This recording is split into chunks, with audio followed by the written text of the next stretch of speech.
Good afternoon. We are ready to go here, playing Kerbal Space Program. I am Dan Bear Pig 82, and yeah, I am excited to get this going today. We are at a turning point in our space program, I think, and I am ready for some new technology. I hope you guys are too. So let's take down the starting soon screen. I am here at the tracking center, and so we were talking last time about how the MOHO probe that I had launched had disappeared, and it looks like the Dres one also has gone, and I think there might just be an issue with the Flight Manager for Recoverable Stages mod, the FMRS mod that I'm using to do the landings for the booster. And it might be user error, it might not. I'm not actually certain. These are the old ones that we already sent, so I might use that pretty sparingly, if at all, in the future, because it's not the first problems I've had with it, but now it's eaten 2 of these probes, so I'm just going to call those lost to the Kraken. So it's unfortunate, but that is how it is. I mean, I still have my alarm here for the MOHO encounter, but that MOHO encounter is not going to happen. But yeah, I don't know why that is the case, but it is indeed the case. But that's all right. We have plenty that we can do today. Let's head back to the Space Center.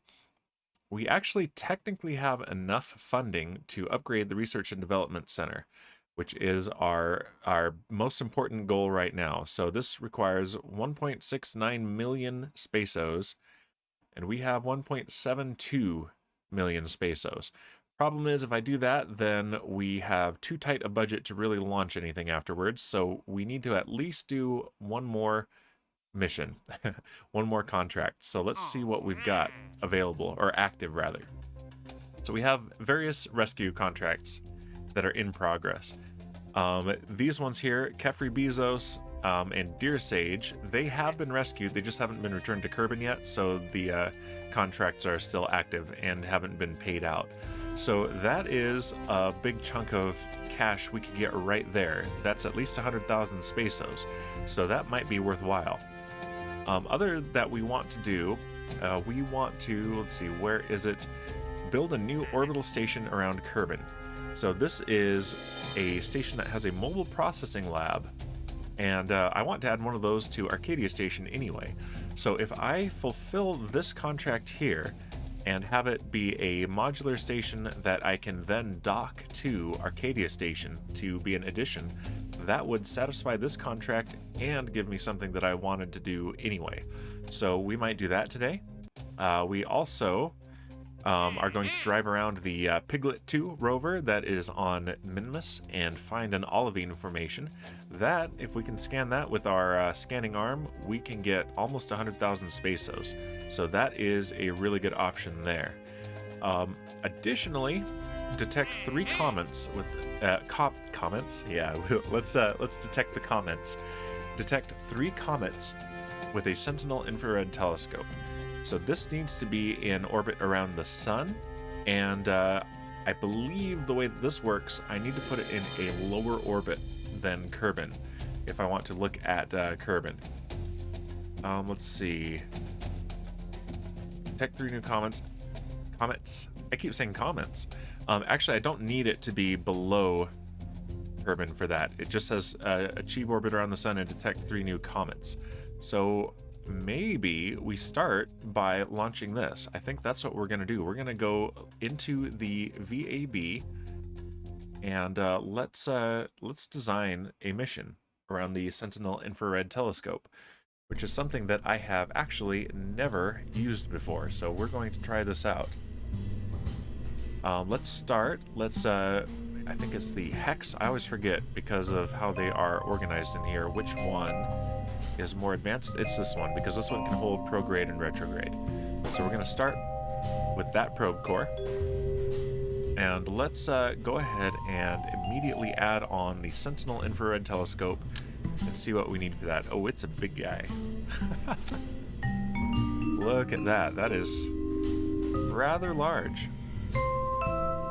It's not too heavy though, 0.1 tons, that's not too bad. So yeah, let's see, what are its electrical requirements? Does it even say? It doesn't say here. Yeah, so I don't actually know what its electrical requirements are, like how much electricity it's gonna eat. Let's see. Yeah, there aren't a lot of tweakable options here. It's just a part, and we put it on there. So let's start beefing this thing up a bit. Let's go ahead and add some other science to it. Magnetometer boom is cool. Let's put that on right there. And let's do some batteries.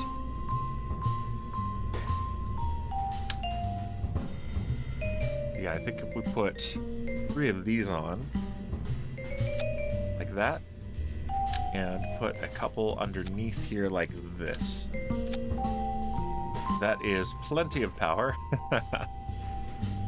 And let's put on some solar panels as well. We don't need to be able to retract these.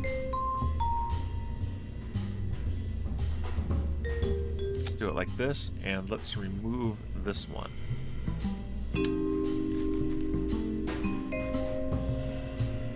And I think that should be pretty good. Let's see, other science experiments we can put up in space. Might as well have a thermometer on there. Might as well have a... Well, we've got these survey scanners too. Those are cool. They won't do any good here though. Not in orbit of the sun. Yeah, I think actually, no, we're just gonna be the telescope and the magnetometer. That's it. That's all we're gonna have on here. Alright, so now we need to give it some fuel tanks. See, that one has 18 units of fuel, 24, 27.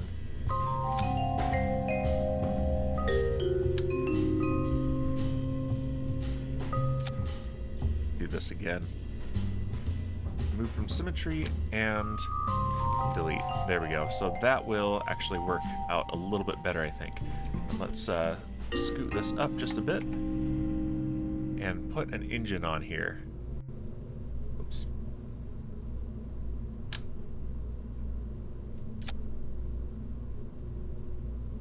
That's not too bad. Let's add a little bit more fuel.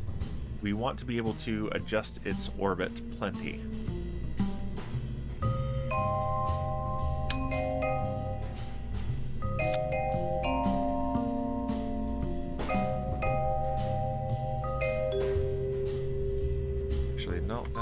Fine, and this I think we can scoot up because there's a gap. Yeah, if we look in there, there's a little bit of a gap.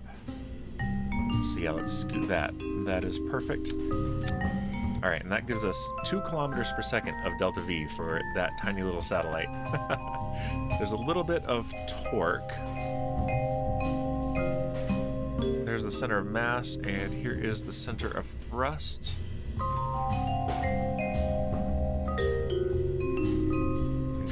Okay, so let's see if we can scoot this just a little bit, one way or the other.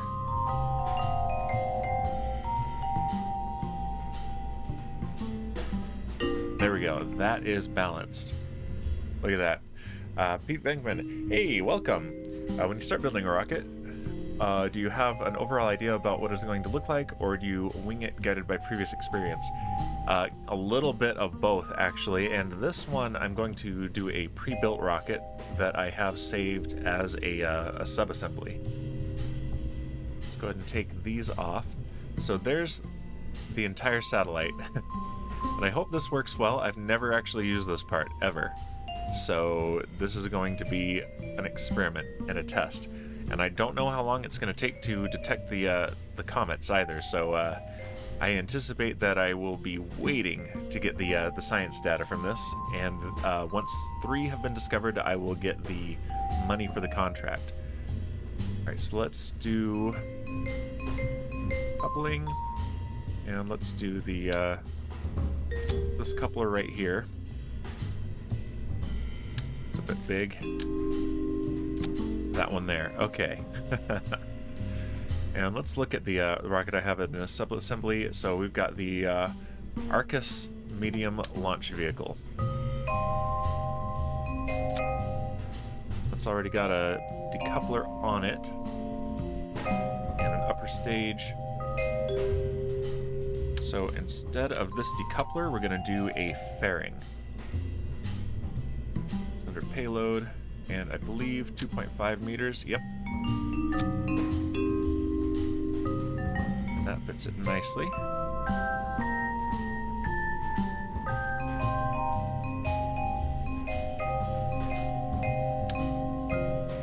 Just like that. And we want it to be clamshell deploy.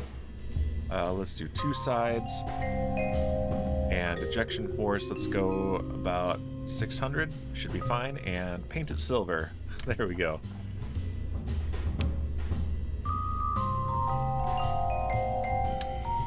Let's bring this down right here. Alright, we have a lot of delta V on this thing.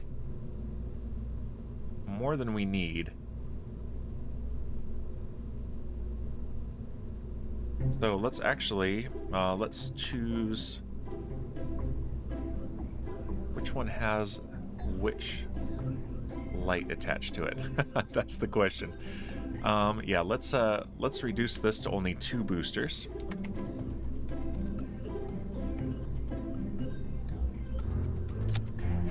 And let's move these lights down just a little bit. There we go. And that's still a ton of delta V. Let's see, I need... Okay, these are here with the launch clamps, and I need this engine to be down here. That's better. Those are for separating, and then we separate the stages there, and then start that engine. Okay. Do we even need the boosters? We might not even need the boosters. Let's take them off. Yeah, look at that. We have 1.8 thrust to weight ratio, which is about what the Saturn V had. And, you know, we save some money that way. Yeah, we don't need those. So let's just do this. Oops. Yeah, we'll launch it without any of the side boosters, and we will be just fine that way. Yep, the first stage alone will almost get this thing to orbit.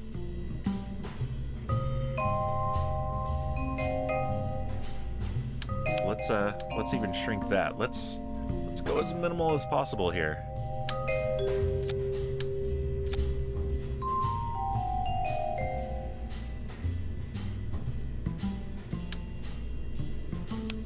That, I think, will do quite nicely. Let's make sure the lights are not clipped into the ground. There we go. And I need to come up with a better name for this one. I don't have... I'm so bad at names. Let's see. Let's just call it the Sentinel for now.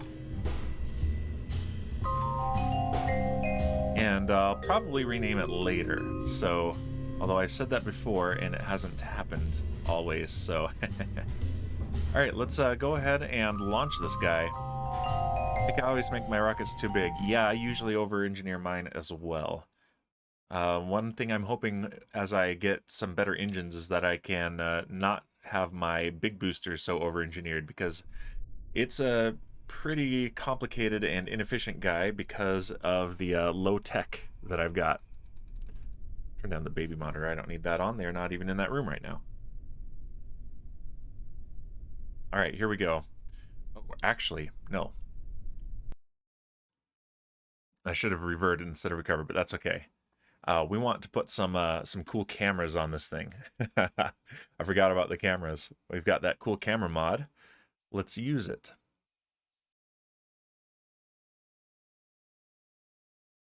So yeah, we'll load the rocket again and add under utility. We want...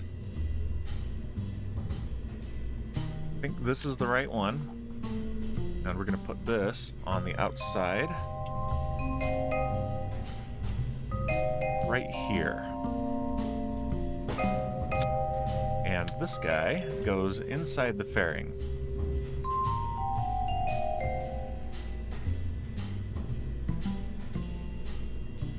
Right here. There we go. That is better. Now let's save, and now let's launch. Yeah, roll this thing out to the pad twice. That's what we do.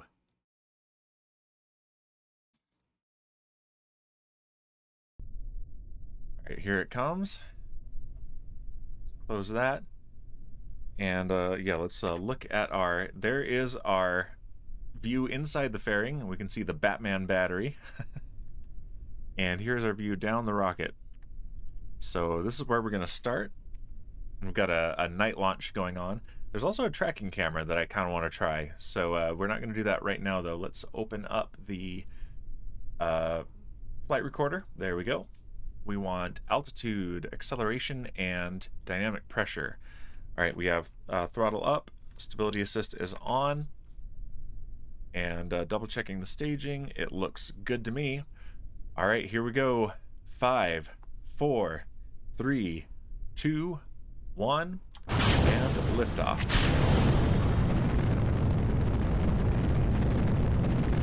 Vehicle is pitching downrange.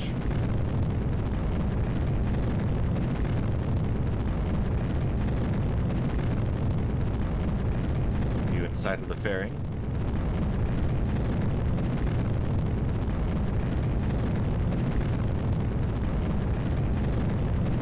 Vehicle is supersonic. You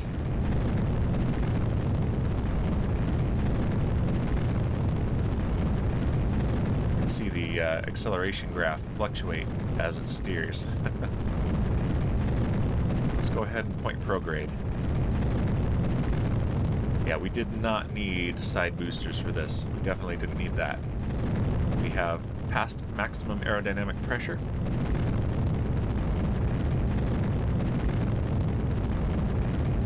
Coming up on main engine cutoff.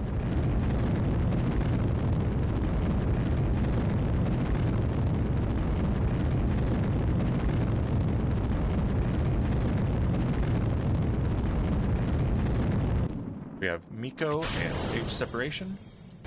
Second engine start. We're going to pitch down towards the horizon here as well.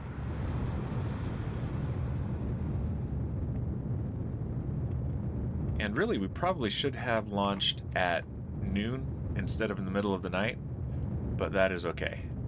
We're going to go ahead and coast now to apoapsis. Let's go ahead and point prograde. Yeah, we are in space. Let's go ahead and separate the fairing. Fairing separation is confirmed.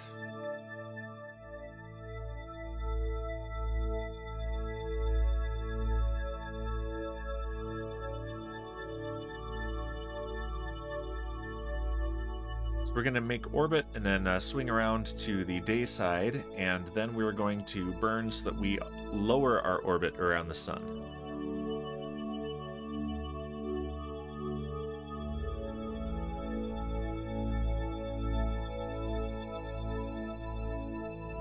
All right, let's go ahead and start the engine. There we go. We're going to hold 10 degrees above the horizon. Plume looks better at night. It does. Plus, this mod for the plumes is just too good. Way better than the stock plumes. Actually, we are increasing our time to apoapsis, so I don't need to pitch up. We can just point prograde.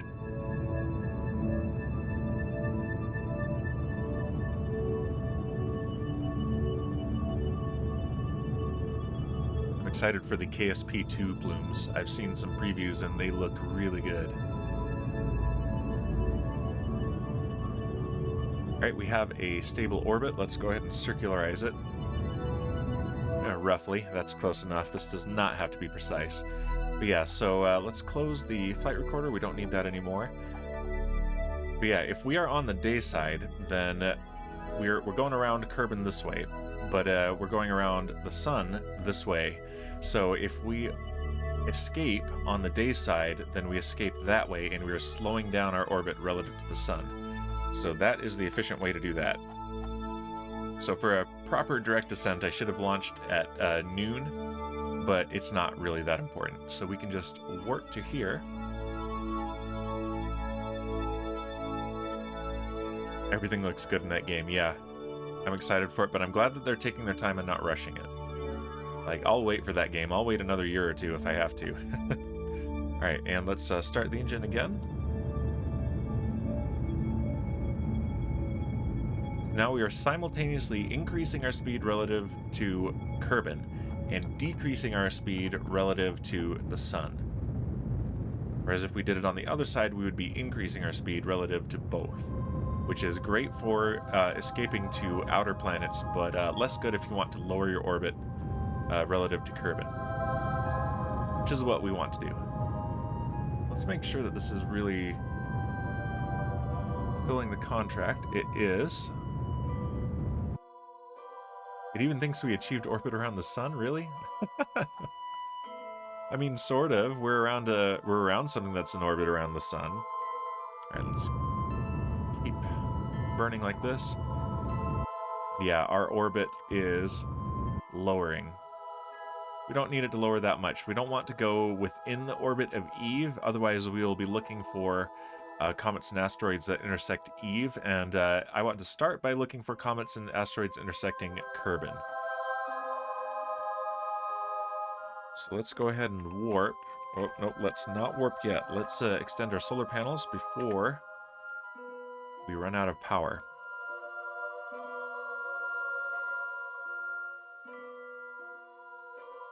There we go.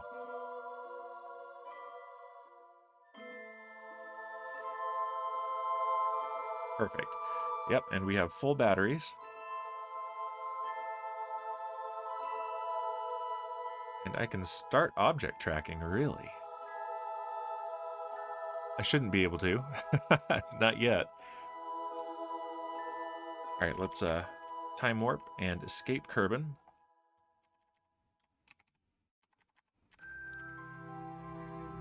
Not too fast. Alright. And we are in orbit around the sun.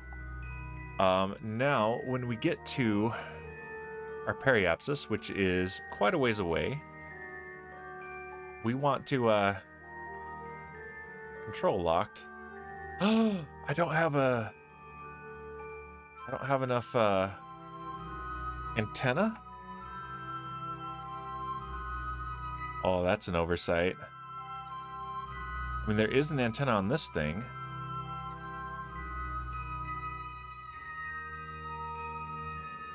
Uh-oh.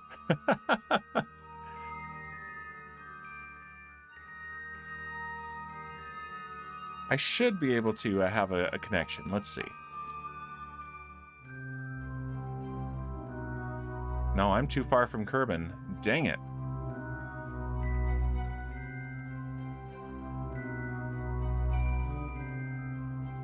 Well, yeah, that was definitely an oversight. Here we go. I added a derp to the counter. So, we're gonna need another telescope. Good thing this is not expensive. Alright, it's been 3 days since we launched it in-game, so in 7 days we can launch something else. So let's go back to the Space Center.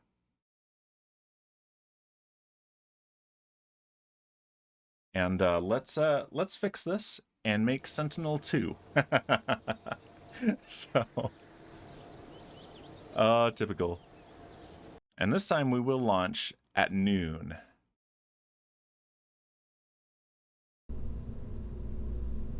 All right, we need nice big antenna. Or at least several smaller ones. Let's see.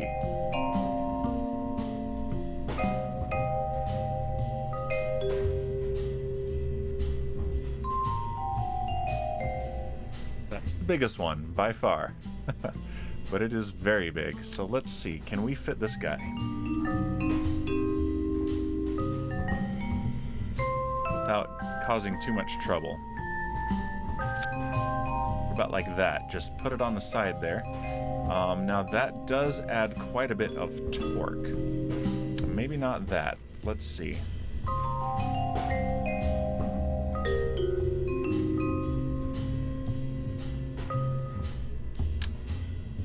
What if I did 2 of them? That doesn't add any torque. Makes it look hilarious.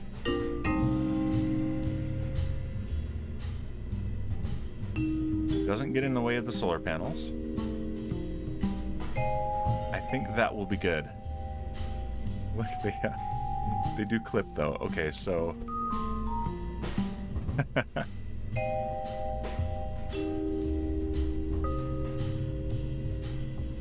let's point them actually away from everything. Okay.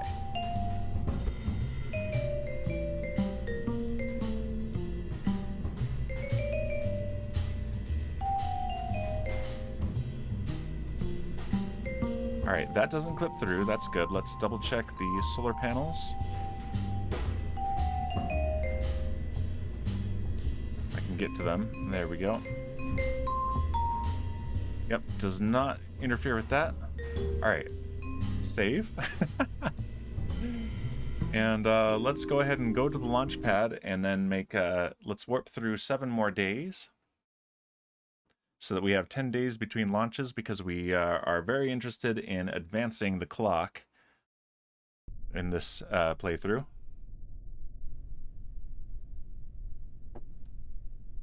And let's also rename the thing to Sentinel-2.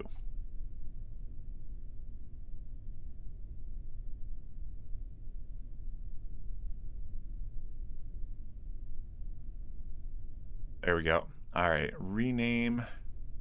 There it is.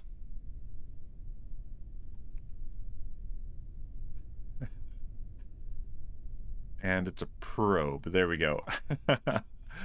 All right. Let's time warp 7 days. 1, 2, 3, 4, 5, 6, and 7. And we want noon, so let's let the sun get up above us.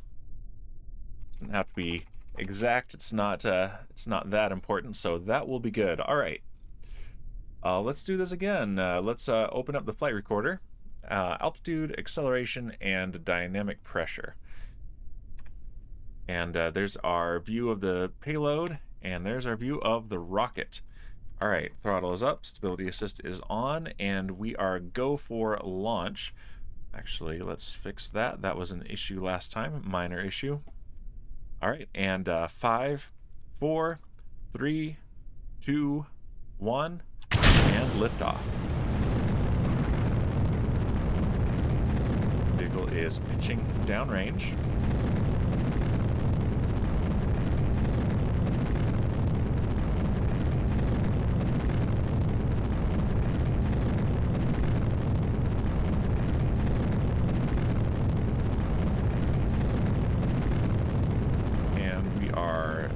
Control. Let's cut the engine. Let's see if we can regain control. I don't think we can. Yeah, our side slip was a little bit much.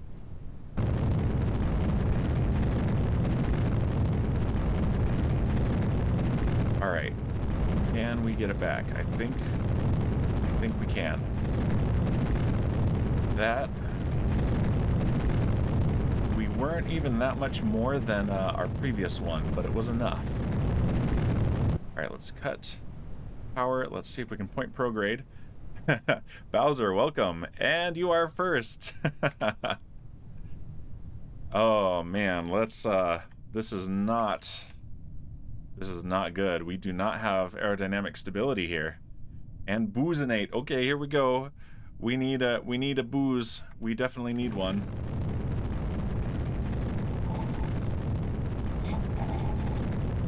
All right, we are boozinated. Are we boozinated enough to regain control of this rocket? Look at that graph. This is a cursed mission.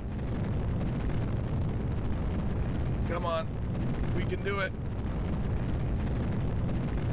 We need to pull up. There we go.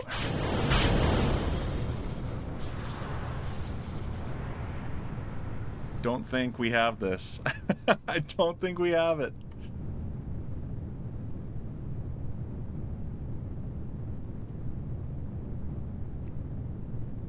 All right, yeah, I think mission control is calling this one. We do not have...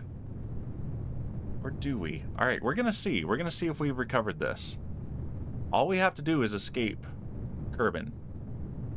So we might be okay. We definitely passed maximum aerodynamic pressure a couple times. Oh, that was something. That was something for sure.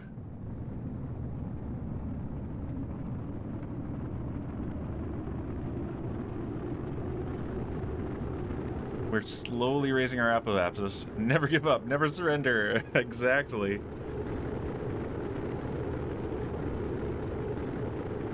Oh, I think there's just too much drag. We are not gonna make it to orbit.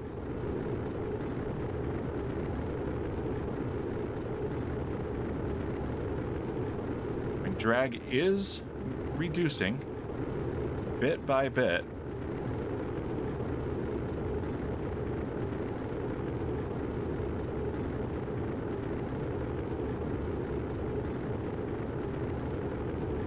Okay.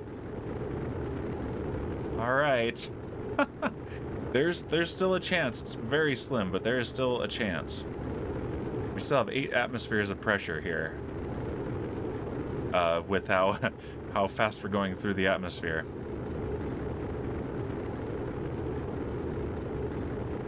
All right, but atmosphere is thinning. I can pull up now. And our apoapsis is really high, so yeah, we're gonna go for a direct descent here. We're gonna point prograde. Be right back for a lurk. Thank you for dropping by, Bowser. I hope you enjoy your lurk. All right. Okay, we might actually have an escape here. Look at this. We have an escape. All right, we pulled it out. Let's separate the fairing now. There it goes.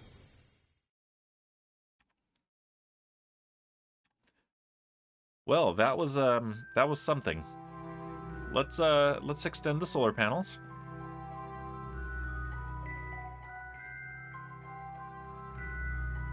And you know what? I might as well I'm 50-50 on whether that was a derp, but I'm gonna call it a derp. There we go. Might as well call that a derp.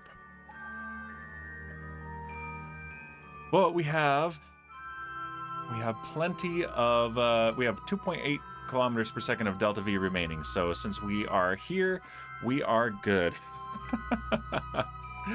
All right, when are we gonna escape? It's in 6 days.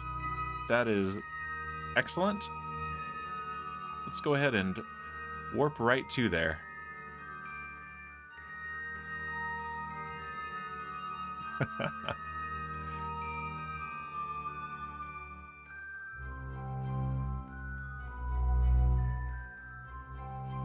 Well, that's a relief.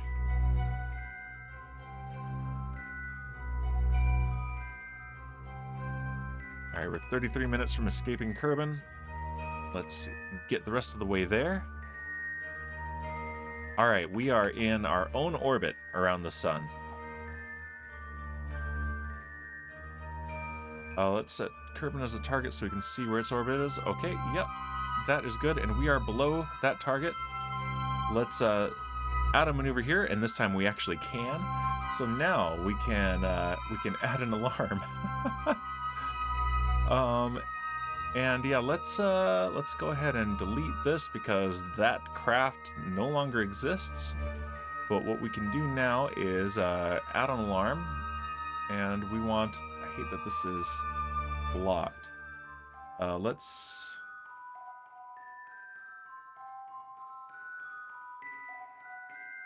see, HUD 4, I think. Yeah, let's move that out of the way for just a moment. Perfect.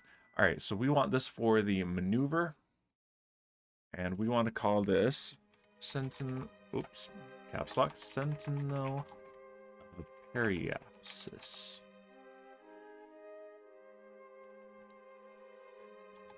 There we go. And we don't need any lead time on this. That's in 244 days. We've got 4 transfer windows before then, which is awesome. All right, let's put this right back where I like it and close this editor. I wish I could move this. Squad, please. I want to move this. I can't move it though. All right. So there we go. We've done that. Let's get back out here and let's begin object tracking. Oh, let's also log observational data and send 30 science back. Infrared telescope, while in space high over the sun, you focus the telescope out into space, scanning for celestial bodies. And let's transmit for 16.8 science.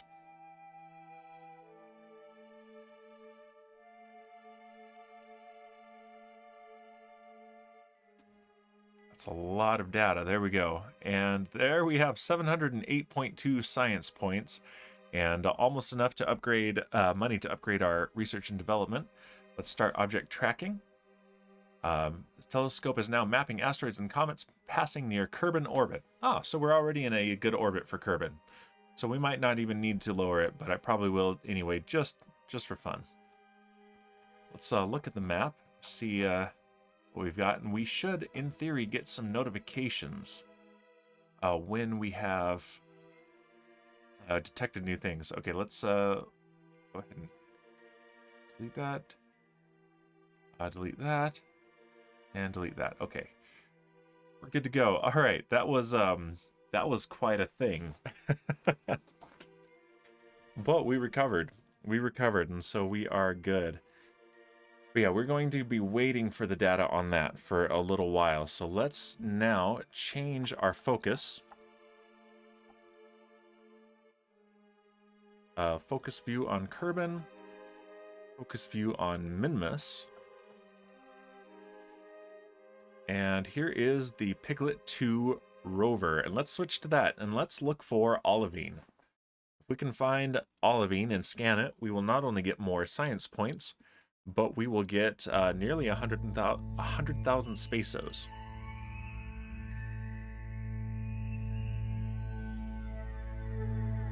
All right, and we don't need that anymore. We can clear the target. Yep, we have Optimus Prime Kerman as our engineer and driver, and Judy Wallace as our scientist.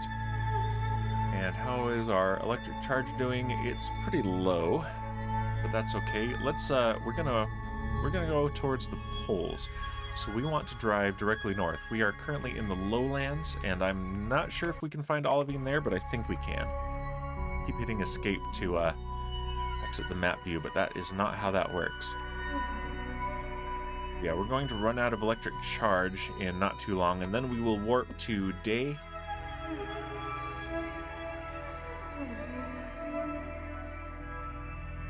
And let's see, we're 6 days into that flight, I believe, of Sentinel-2. So we only need 4 more days. So when this says 84 days to the ELU transfer window, that is when we are at our earliest for launching something else.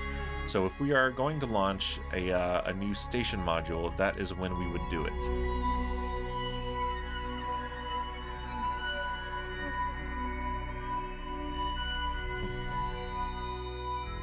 And it looks like we can drive this for a little while, and I think I am safe to increase physics time warp by 1 increment. So we're at double time here. More than that, and we might start missing some calculations, and that means weird physical interactions, so that's no good. We might actually want to wait until morning anyway, because then we'll be able to see better. We're in the lowlands, and I think the mission was mentioning that Olds, the Midlands, and the Highlands were the best places to find olivine. I think that's what it said. But if nothing else, we're headed north, which means we can get to the poles. And certainly we'll find them there. If nothing else, we can do some more scientific observations of other kinds there.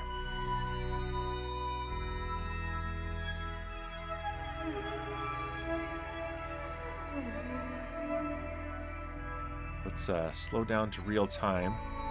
We're going at decent speed now.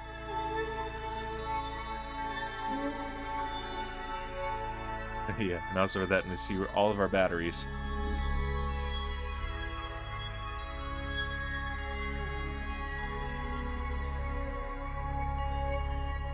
We're going a little bit west of north, but that's because we're going pretty much directly up this slope. Whoa, that came out of nowhere. Good thing we can't actually collide with that. The low gravity here is a sort of a mixed bag, because on the one hand it means a whole lot less traction, but on the other hand it means that it is not trying to pull us down the slope nearly as hard, so it's actually pretty easy to get up steep slopes that we struggled with on the moon. Let's go into the cockpit. There we go. Here is Optimus Prime's view. Sitting in the driver's seat. And they both have controls, so I guess, well, there's the throttle right there. So if this were something that had a throttle, or had a use for a throttle, this would indeed be the driver's seat.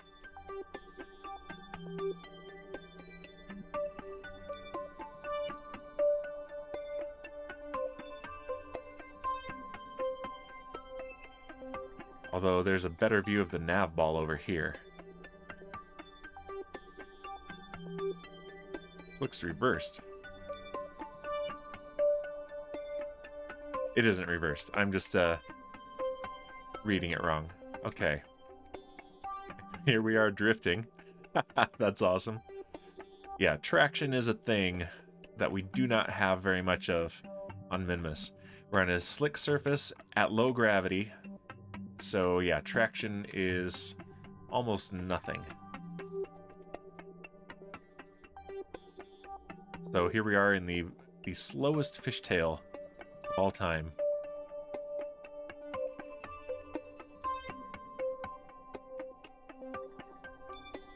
And, oh, hit a rock.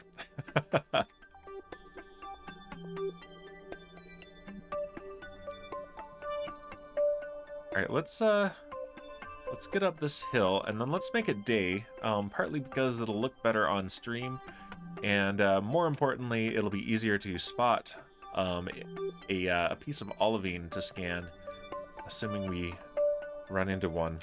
Alright, so I'm going to hit the brakes here and slow down.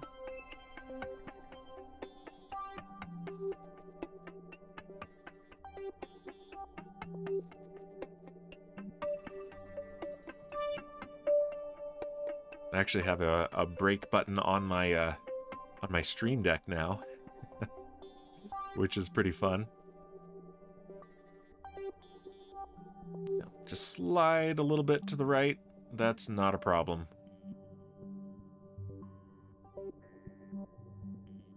I just wish that from the keyboard you could toggle the brakes. I need to see if there's maybe a mod for that, because I have to toggle it here with the mouse. But there it is. We're at a complete stop. Let's go ahead and warp until the sun comes up. Let's just enjoy the night sky. But, you know, at an accelerated rate. Is it daytime? It sure is. There's the sun.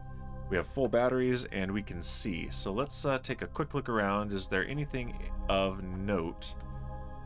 That's just regular terrain scatter right there. This stuff catches the light just a little bit differently. I don't really see anything. Let's zoom out this way. Yeah, just regular terrain scatter it looks like. I'm not 100% sure what the olivine looks like, but I think we will recognize it as soon as we see it. Alright, so let's take off the brake. Oh, we're still in a little bit of time warp. There we go. Yeah, let's take off the brake and resume. We need to turn around now because we spun out.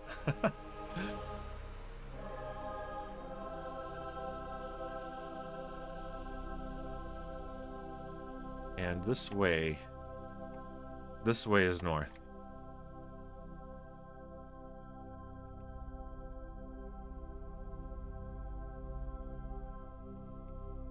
See how far we are from the poles.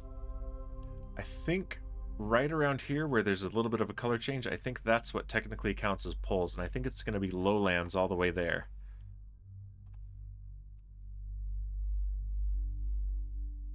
What is that over there? Let's investigate that. That rock looks a little bit different. Fingers crossed that it is olivine. If not, then it's a green sandstone. I think those are the two things that we can find here.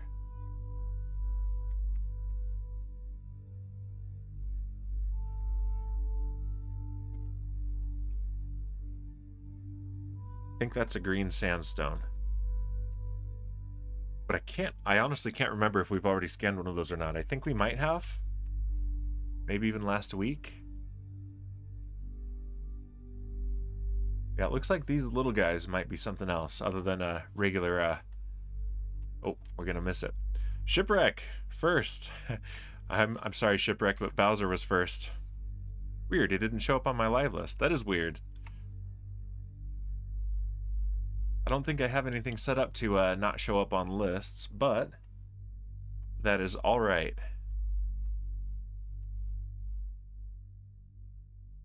We launched a space telescope that will slowly over time give us a little bit of data. Only because Bowser's from the future. Not fair. I know, it's not fair. From the future. Hecla, I'm gonna make you complete that redeem. Shipwreck.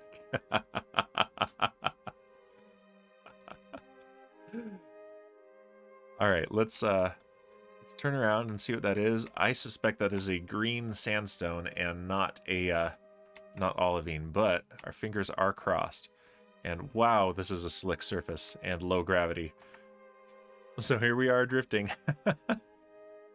Hydrate. Yeah, she took the boozinate from you, but that should come off cooldown pretty soon. All right, while this drifts towards there, I'm gonna put on the brake. Back, says Bowser. Hey there, we were just talking how it's not fair that you're from the future, so you got first before Shipwreck could. All right, hydrate.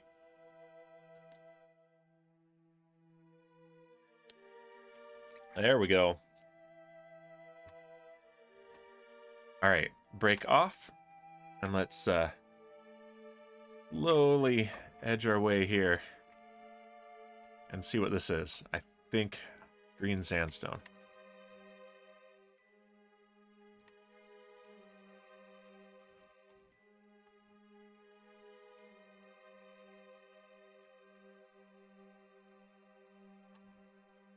All right, parking brake is on.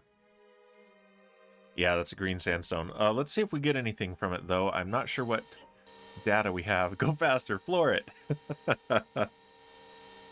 Oh, flooring it here.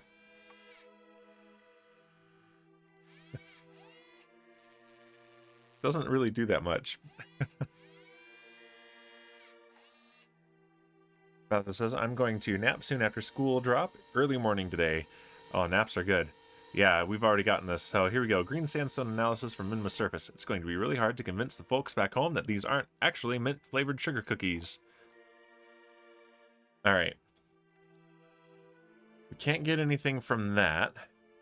Boozenade is off cooldown and Shipwreck has redeemed it. Here we go.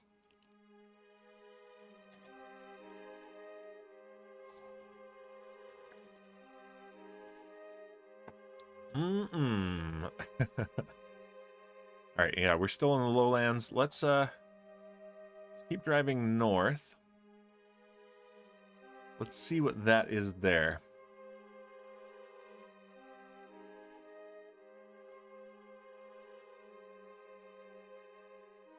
And we're gonna drive right over the green sandstone. Here we go.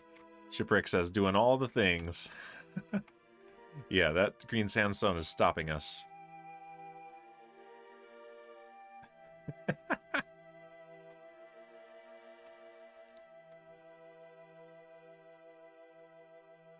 Oh, you redeemed Stretch too. We need visual evidence you've had it. I'm working on that. So we've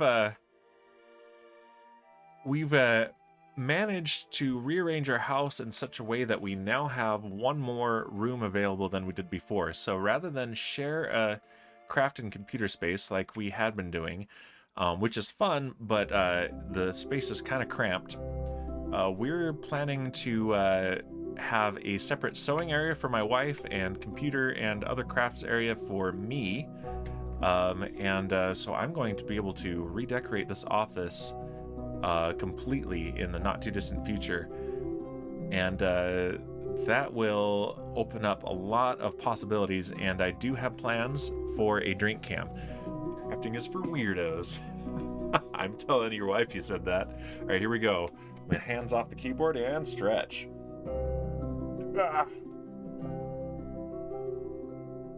Oh. Too bad the mic, I don't think, picked up my my shoulders cracking there. Let's see, that I think is just regular terrain scatter. That is probably another green sandstone, as is that, but we're going to investigate it and see. And then turn back north, because we are headed towards the poles. Poles of Minmus. Again, I don't know how long it takes for the telescope to detect a comet, but as soon as it does, I should get a notification. And that will give me some science points and work towards that very lucrative contract.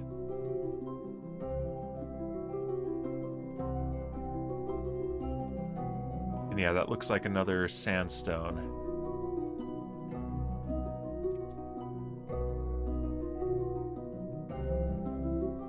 Or even just, yeah, that might just be terrain scatter. Just a small one. Yep, we're gonna clip right through it. There we go.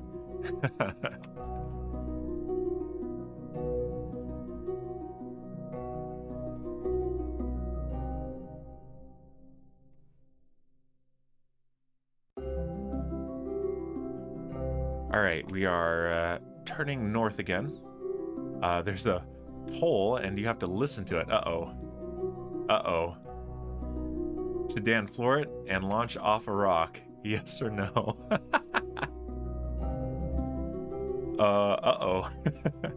Well, here's the thing, Shipwreck. I'm flooring it now. These things, they don't have a ton of traction.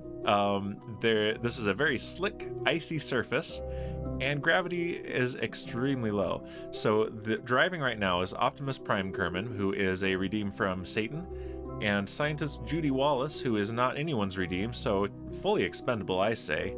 Hit the nitrous. Do I have rockets? No, I didn't bring little solid boosters this time. Let's see what that is right there. All right, I'm gonna vote yes, and I'm gonna see what happens when we hit a rock. We should be okay. Worst that is likely to happen is we break the antenna and the scanning arm, and we have some spare parts. Okay, that's just regular terrain scatter. Boring. Yeah, we're still in the lowlands. Yeah, the regular train scatter does not have a collider, unfortunately. So you clip right through it. Rip Satan, he's gonna stub his toe in that crash. Yep. At a blinding fast 6 meters per second. Be right back, says Bowser. No worries, Bowser. Alright, try to get out of this fishtail so that we can apply our acceleration directly forward. We want to go directly north because we are headed for the poles. Because we want to find some olivine. That is what the contract says, and if we find some and scan it, we get science points, and we get 100,000 Spaceos. I think Goodyear has a tire sale on now. I'm looking for a Goodyear too. We'll see if there's a Minmus outpost for Goodyear. Let's go ahead and bump the game simulation speed up 1 notch. There we go.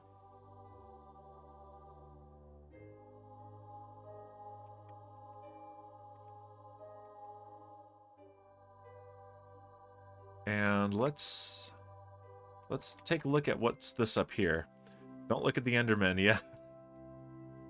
Okay, I think we're good right now. I haven't seen any end gateways either. Looks like the end. Yeah, it's like a green end. I really want to play some of the planet packs for Minecraft. Eventually, I need to get back to my my modded single player world. Green? Yes, green. What's wrong with your monitor, Shipwreck?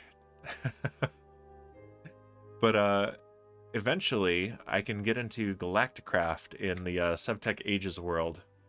And I mentioned it before, but it's been a year since I've made an episode there, and I'm itching to get back. But my quote-unquote endgame goal is to drink a cup of coffee on Mars. I don't see green, it's like sand color. Shipwreck, what kind of a monitor do you have? It's not very saturated green, but this is certainly green. It's a little bit darker and more saturated in the flats.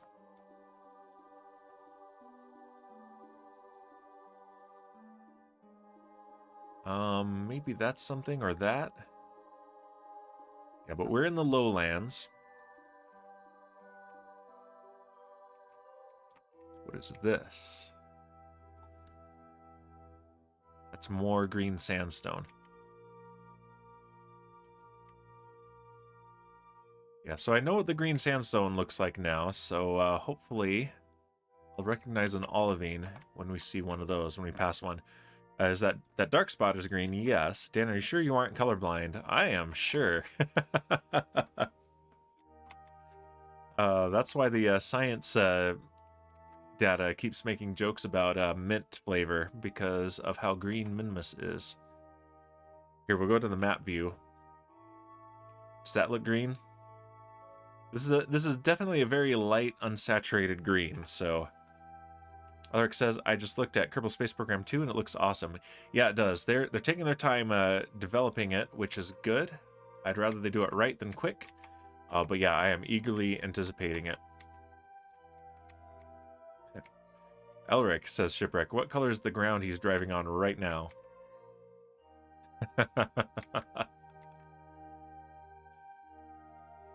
Here we go. This will be interesting.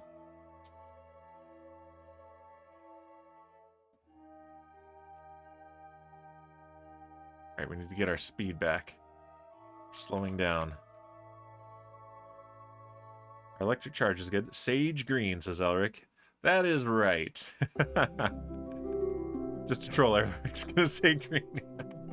Or maybe just to be, you know, accurate. Accurate.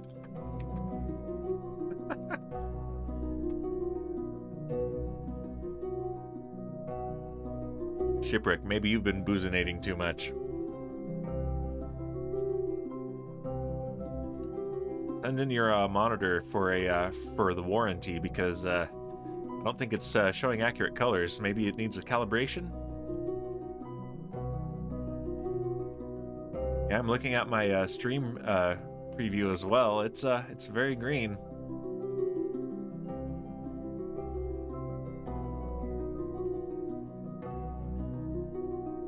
Or maybe it's like the blue and black dress versus the white and gold dress. Well, I mean, it's none of those colors. Lady Elric says it's a gray-green. Yeah, it's an unsaturated green, but it's certainly green.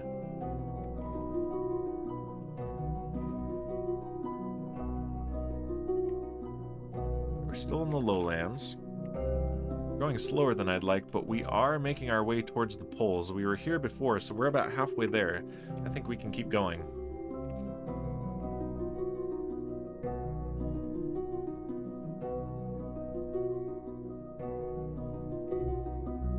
Oh man, I remember when that dress color thing first showed up, and I spent an entire day telling my coworkers that it was, with absolute certainty, that it was blue and black. Because every time I looked at it, I saw a blue and black dress, and my coworkers were split. But there was no way it wasn't blue and black. And then I got home, opened my phone again, and the picture was still what was up there, and it was white and gold. And I was like, wait, crap. What? That was the weirdest thing ever. All right, we're gonna try to hit this. Is this olivine? If we hit it, then we're coming back to it. If it's just terrain scatter, we're gonna go right through. It's just terrain scatter. Rip.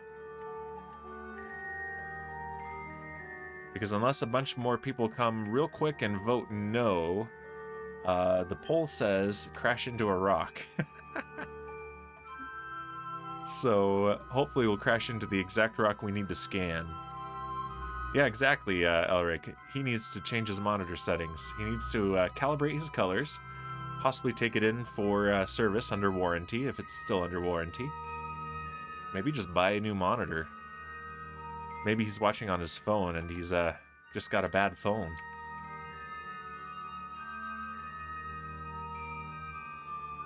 What is that? That looks... That's green sandstone.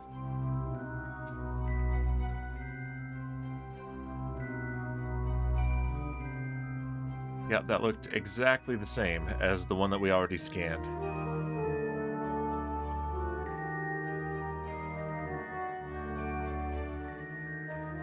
Yeah, look at this. This gives a better impression about just how fast we're going. 6 meters per second. What is the conversion there to miles per hour? Yeah, the colors are off on my second monitor. When I move it to my main, I see it. Okay, I was just trolling you, Shipwreck, but you... That's amazing. Okay. Oh, I like it. Let's see.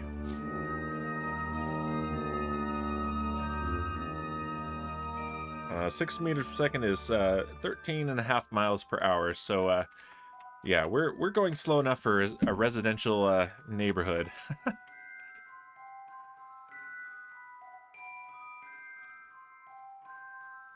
All right, can I hit this? Oh, or am I gonna miss it? Ah, dang it! I spun right around it and we lost some speed. Now launch this shipwreck. Yeah.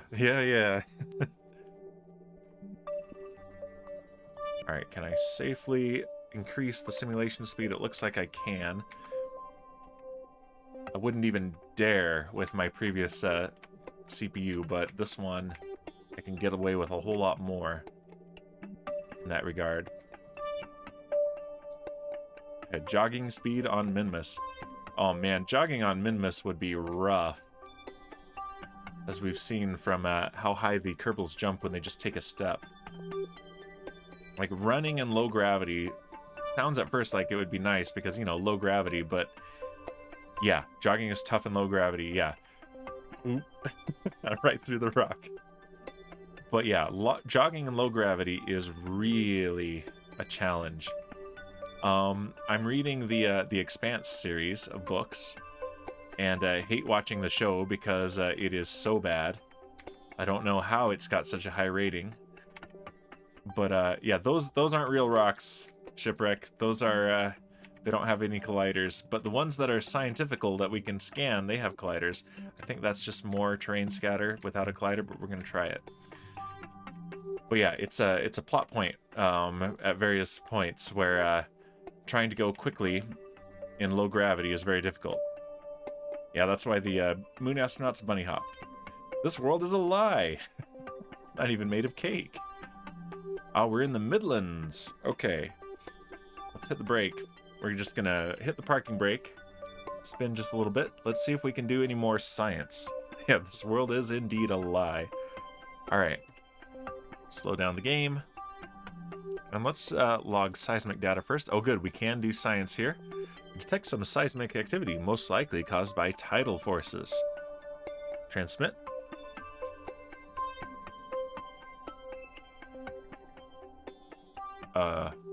Did we do it? No. View.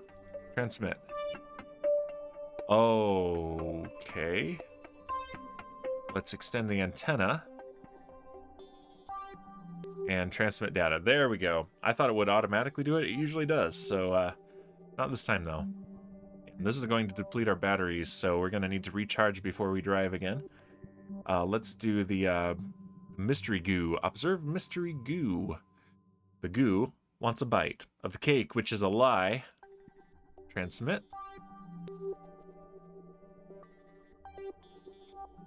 All right, and now we have 774 science points. And we do have a thermometer this time. Log temperature. Scan from Midlands. It looks like we already have. You secretly wish the temperature were hot enough to cause you to sweat. You packed extra ice cream for the occasion. And do we have a barometer as well? I don't know if we'll get any more from that or not. Don't think we have a barometer. Nope, but that is fine. Let's see if we can get a crew report too. Nope, nothing from a crew report. All right, so Judy Wallace, you go on EVA, take the wheels off, and see how fast we can go with 2 wheels. We would have 1/3 the traction shipwreck. We could take the wheels off. All right, let's do an EVA report. Spend several minutes contemplating how to taste the ground without removing your spacesuit's helmet before giving up. No new science. Surface sample. No new science. Yeah, we are depleted on science for this biome. Let's reset the mystery goo.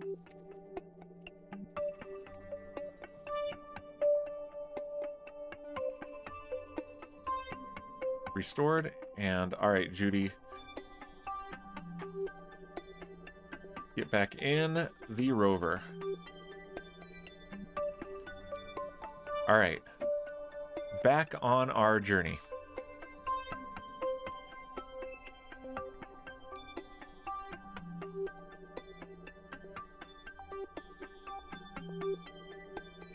Heading north, and we're definitely keeping an eye out for olivine samples. I believe this is one of the biomes that was mentioned in the contract parameters.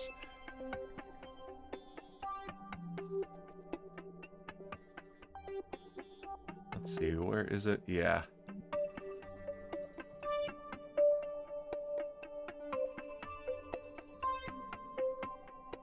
There we go. Yeah, it doesn't say in this view, but in the contract window where we accepted the contract, I think that's what it said was that the Midlands, the Highlands, and the Poles were the best place. Let's take a look at that. No, let's look at that. That's tiny and likely to be something that we can do science on. Hopefully it's not a green sandstone, but an olivine formation, because that is what we need. Meanwhile, we're going to try to hit it right on with one of the wheels and do our jump.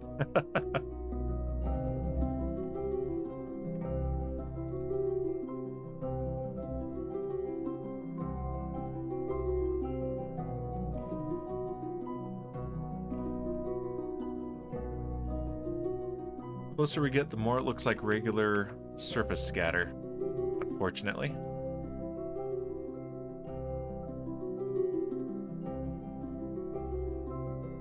Yeah, I think we're gonna clip right through it. Let's find out. Yep, clipped right through. Boo! We want to get not air, because there's no air here, but you know, some elevation from this thing. All right, let's see what that is right there. I think it's gonna be more surface scatter.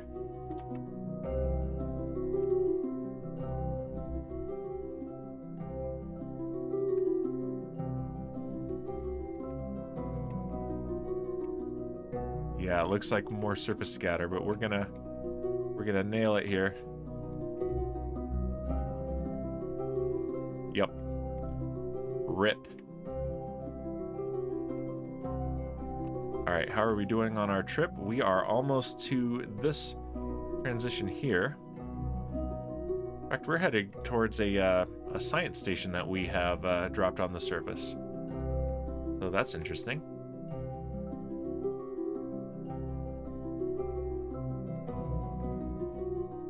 But I don't think that science station has a seismometer.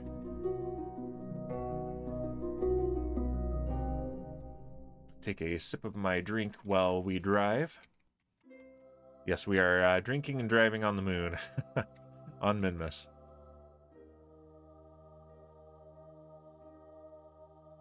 No laws here, just the pirate code.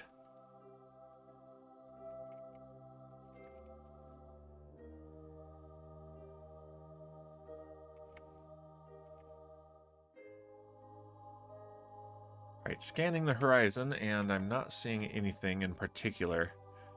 Yeah, we're going about, in miles per hour, we're going about 20. So we're still good for a residential zone on Earth. Or on Kerbal, rather. Yeah, where's Earth? We don't know what that is.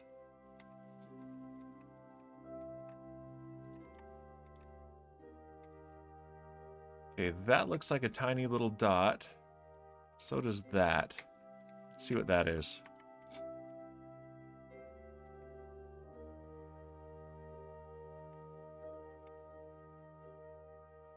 Those are clearly just regular terrain scatter. I don't know how rare this is either. I've never gone looking for olivine before now.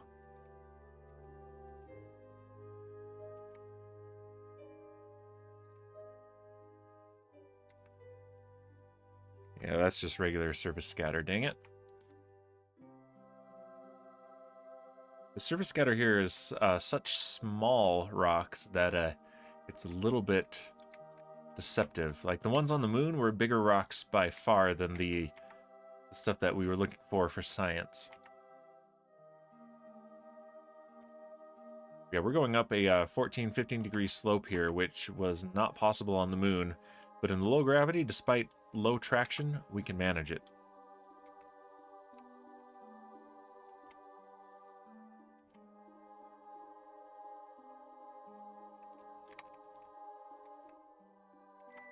Yeah, that's just regular surface scatter.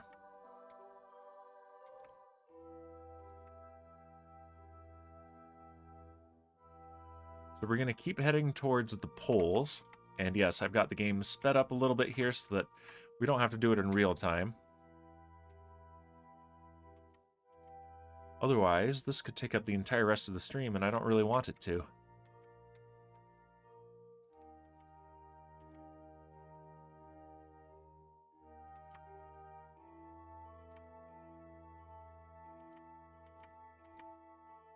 Let's take a look at the map. And yeah, we're coming up on that transition zone there, and we're going to see if that really is a transition zone or if it just looks that way from orbit.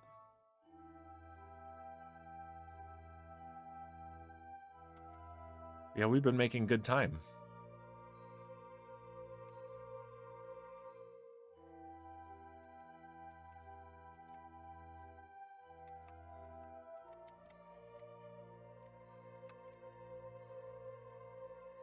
Alright, this is still saying that we are in the Midlands, but the slope is a whole lot less, which means we're going to go faster.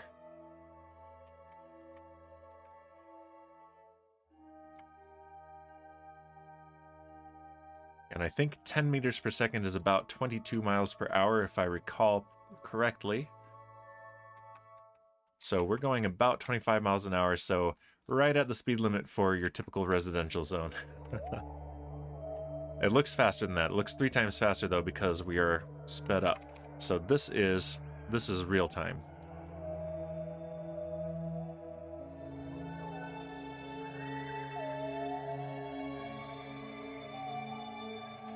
All right, we're in the Highlands now. Okay.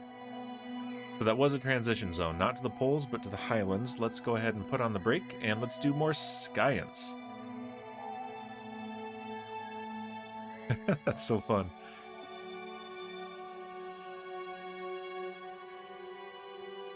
All right, extend the antenna.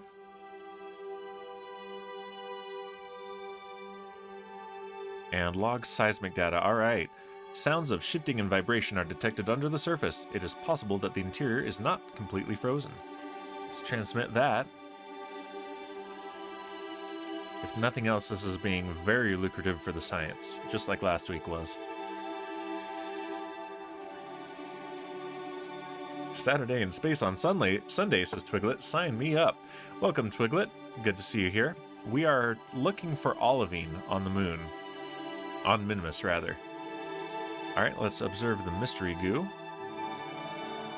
The goo turns into a scale model of Minimus and indicates the landing site with little x.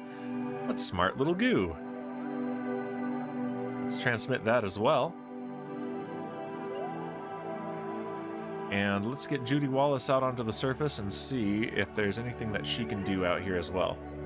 Twiglet asks, you're a musician too? What do you play? My primary instrument is the trombone, in particular the bass trombone, but I also play the tuba pretty regularly. Let's see, EVA report. Oh yes, we haven't done this here. It is hard to control your movements in the low gravity. We were just talking about that. Let's keep that experiment, and let's take a surface sample. You are disappointed to discover that the sample does not taste like ice cream, but instead tastes more like frozen yogurt. That is disappointing. Ooh, bass trombone, very nice. Yes.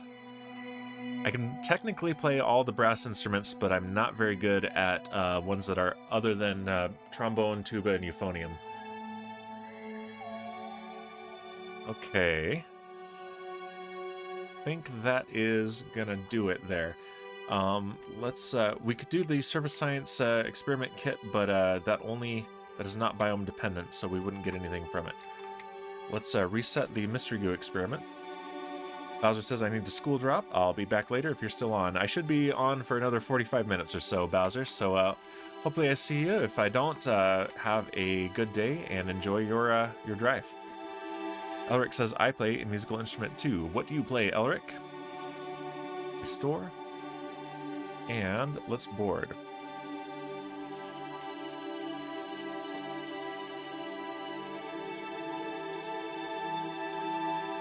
You overshot, Judy.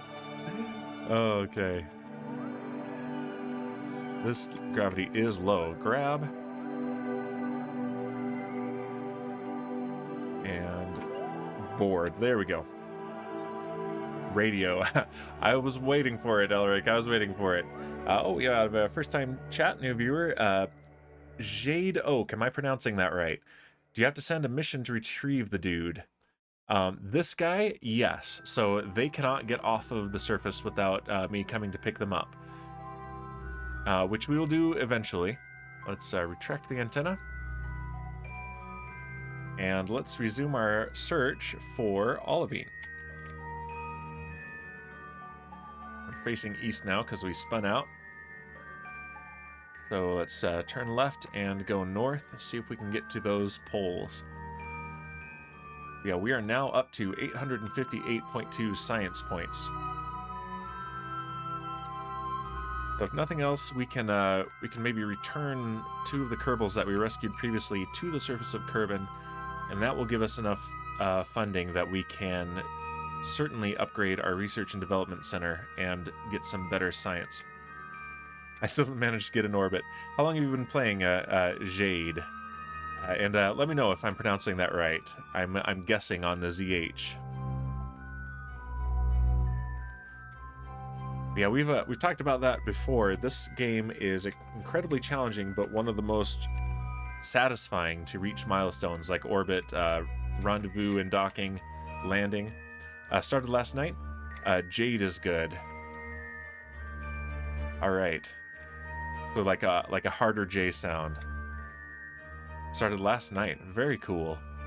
Yeah, this is an interesting game to start with. It kind of just drops you off without a whole lot of instruction, which I rather like. There's going to be a lot more help with the learning curve in Kerbal Space Program 2. They're not going to make it easier, but they are going to provide more guidance, which I think is appropriate.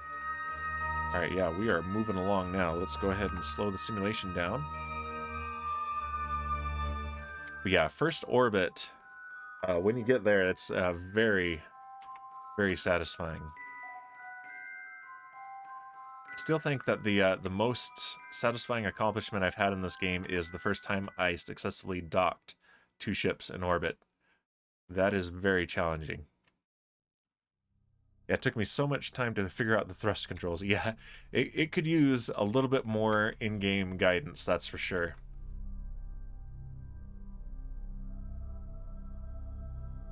All right, we're back in the Midlands.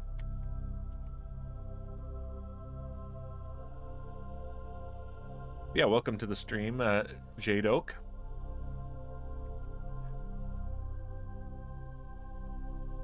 Earlier, we launched my first infrared telescope. I've never played with that part before.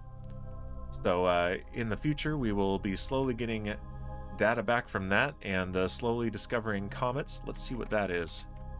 We're going real fast, 22 meters per second. Okay, we're going about 50 miles an hour now. We're using inferior British Imperial units. Yep, just regular train scatter, dang it. And yeah, we're spinning out. Oh. Slick surface and low gravity.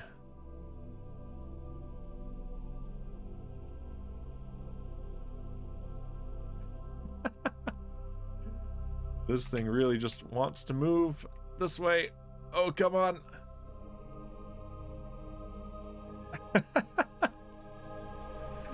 Oh, yeah, we've turned around. Let's hit the brake. There we go. There we go. Brake did the trick.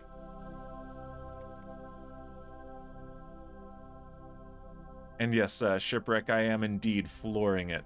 So I am I am trying to hit a rock for you, so not one of the fake rocks, but a real rock. Without science data to be recovered, there's no substance to the rock. That's the physics of Kerbal Space Program right there.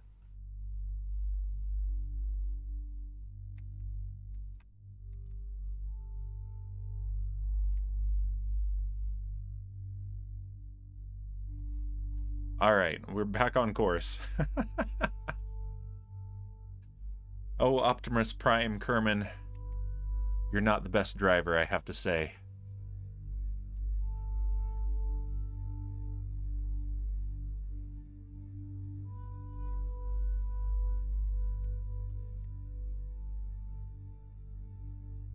So yeah, will we find the olivine? We've been driving around for about 45 minutes now. Hey, wait, that looks different. It's rather big. All right, Shipwreck. I'm gonna be stupid. Just for you and your pole. There we go. That's terrifying.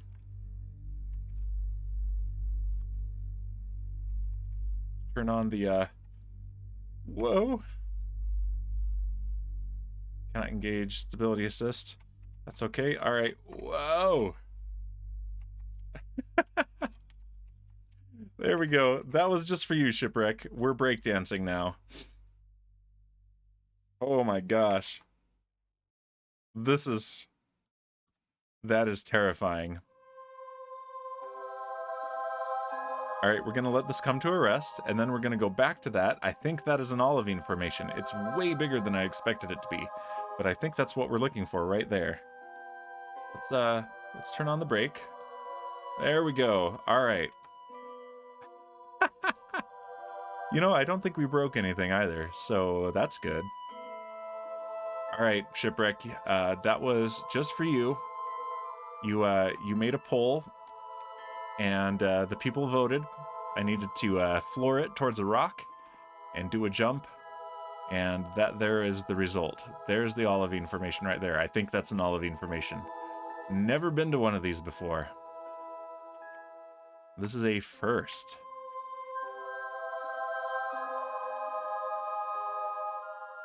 But we hit it, which means it's a real rock, which means we can really scan it. We hit it really hard, too.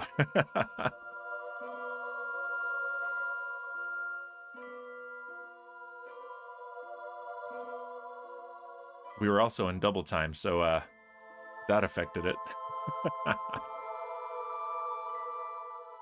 The good news for me is that doesn't count as a derp, because it wasn't a redeem so much, but it was a viewer request, a moderator request even.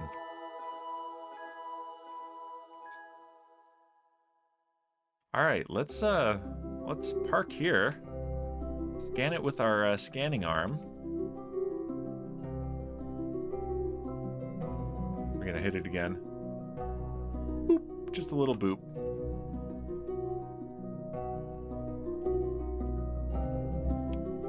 Okay, there we go.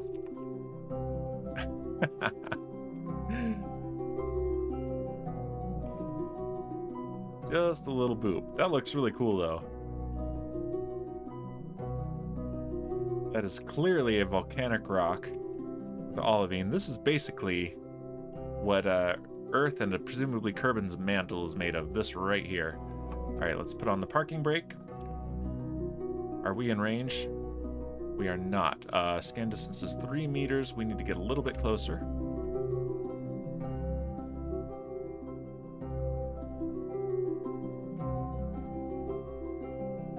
Real close. There we go. That counts. All right, here we go. Let's do a scan. Scan the olivine formation. Yes, that's what we want.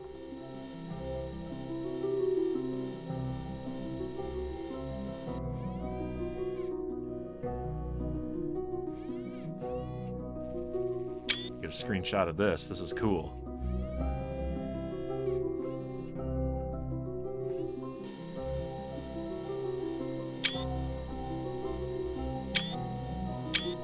There we go. All right, olivine formation scanned from Minmus surface. An olivine formation jutting out from a salt flat. Salt flat? I have my doubts.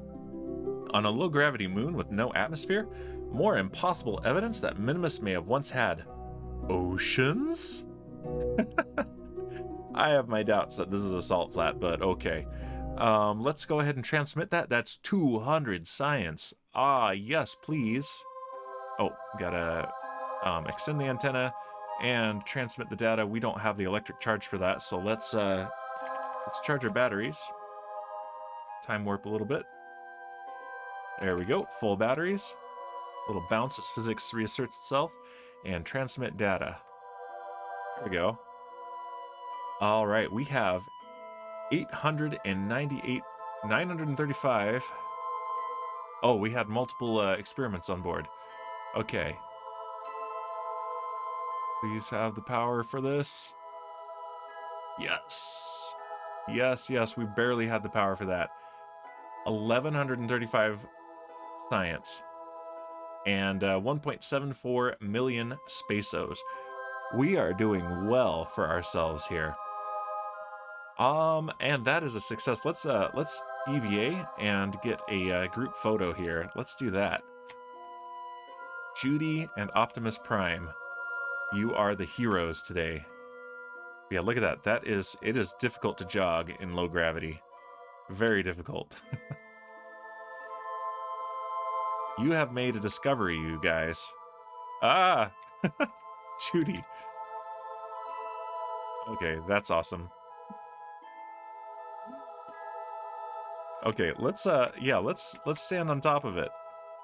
Why not? Yeah, climb up that. Can you climb up it?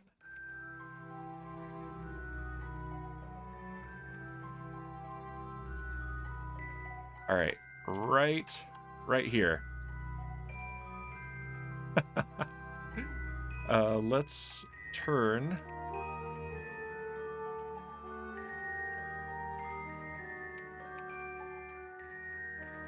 So that you are facing the sun. We need good lighting for our photo. There we go. And now, Optimus Prime. Viewer redeemed from Satan. You too.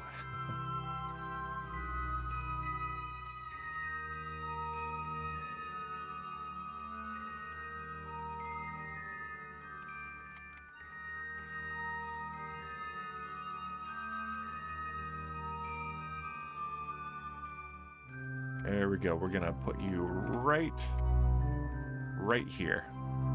Oh, beautiful. All right, let's no, that didn't work. Camera controls, set target. This is the target. There we go.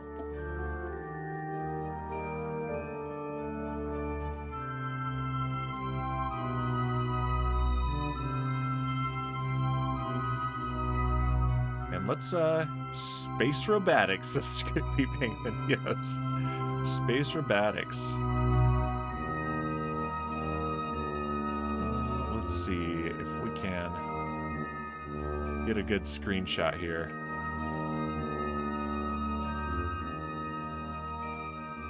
Let's move over here. And a little bit closer. And up. Why am I getting inventory? That's interesting. Don't want that. I'm in build mode? Why am I in build mode? There we go. Build mode off.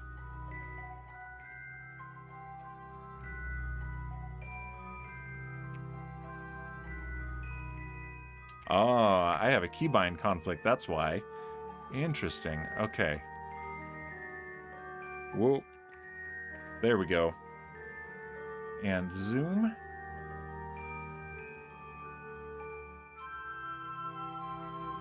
And clear the target. There we go. I want...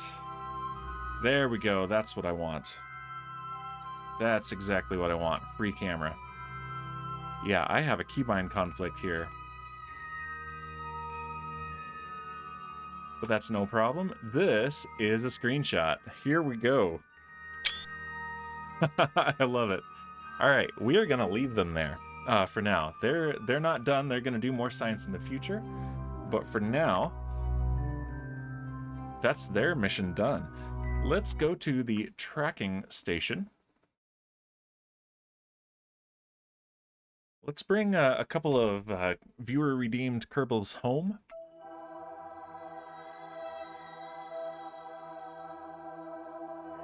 Let's see.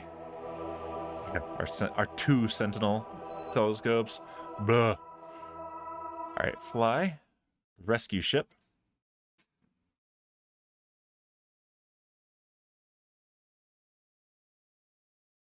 Oh man, it is hot in this office right now. Looks like we've got some rendering issues here. This is darker than it should be. Let's select a target. We want Arcadia Station. Let's look at the map. And there's Arcadia Station. So yeah, we're actually in a pretty good position to encounter it, I think. Let's plan this transfer.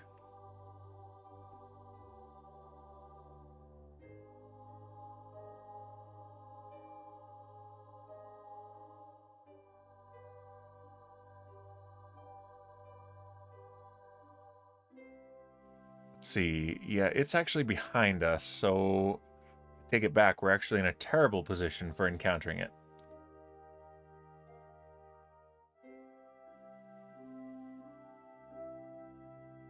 So we're going to do this.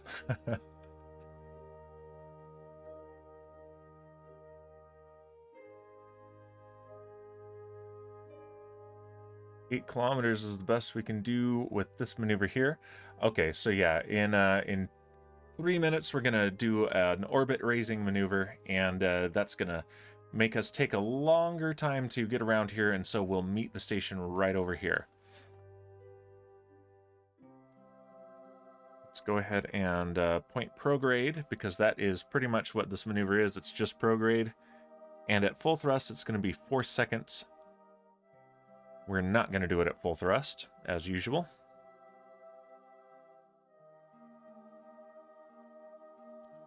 All right, let's warp to our maneuver node.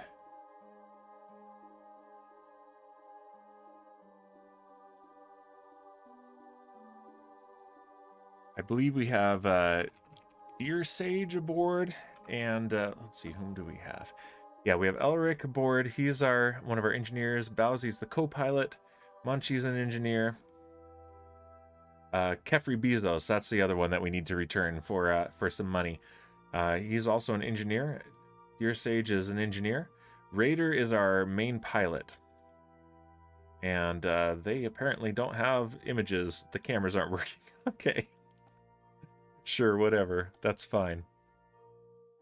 All right, let's go ahead and do this burn.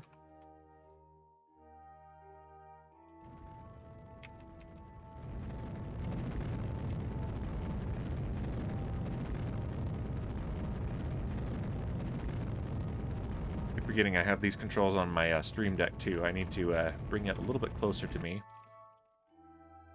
and start using it more, because it's extra fun pushing these buttons on the Stream Deck. All right, there we go. We have done that. And we have an approach that will bring us 9.2 kilometers. That's not too bad. We will adjust here at the ascending node. Let's warp there. That's half an hour away.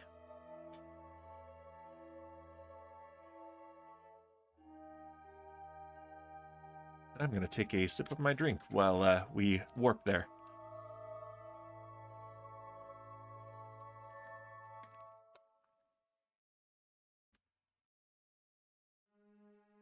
All right, that's an ascending node, so we need to push anti-normal, which is the same as towards south on relative to Kerbal.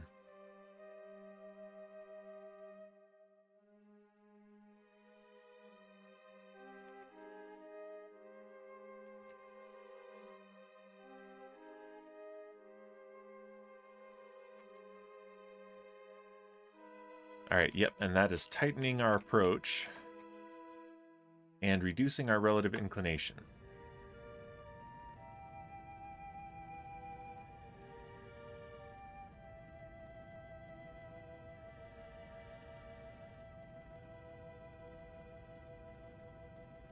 .3 degrees, 0.2 degrees, 0.1 is about as good as we're going to get here. All right, so we are pointing relative to the target, and yeah, shadows are darker than they should be. That's a full-on silhouette there. That's hilarious. All right, let's point retrograde. Sorry, back, says took it. Was helping the girlfriend. No worries. I see how your priorities are. All right, we need to slow down relative to our target, which is 30 kilometers away. And also tighten it up. We've got about 4.6 kilometer approach. Happy girlfriend, happy girlfriend.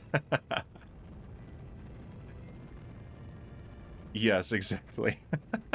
That's exactly the same. All right, 2 kilometers, 1.5. All right, 507 meter approach. That is really good, actually. Let's point retrograde relative to the target. We're 20 kilometers away, going a relative speed of 175 meters per second, thereabouts. And this is something we've done many times before. We're just doing this for a little bit extra cushion of cash, so that when we upgrade our research and development, we still have enough money to do some launches. with our new parts.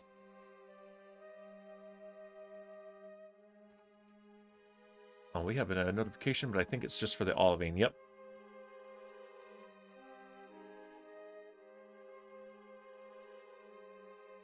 Eight kilometers, 7, 6, 5, 4, 3. All right, let's slow it down to real time. As it comes to right there, we get a little bit of a lag spike as it loads the station. And yeah, this is real dark.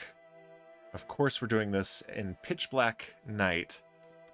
Sorry about that. Let's slow down. Yeah, we're coming in real hot. That's better.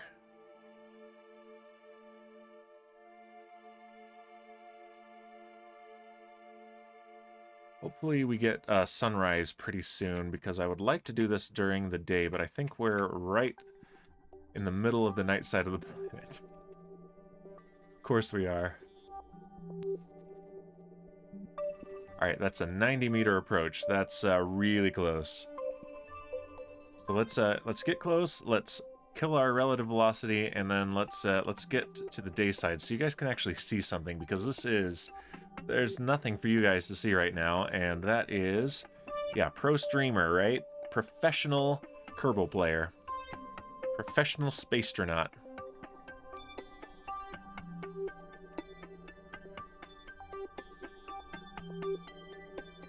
Alright, we're 600 meters away. I've sped up the game a bit.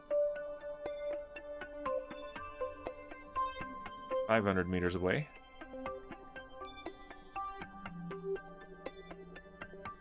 400. And 300. Okay, yeah, we can actually see it. Oh, good. Perfect. We have a sunrise. Look at that. That is just beautiful. Alright, and we want to choose this Clampetron docking port as our target. That's where we are going to dock.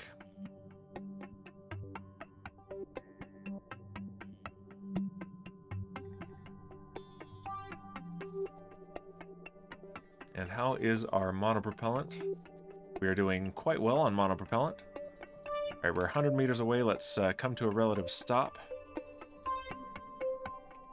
There we go. And we are going to open this docking port and control from here. Change to locked camera view and aim the camera there as well. Just like this. Alright, so we're looking through the docking port now. So we want to point this at our target docking port.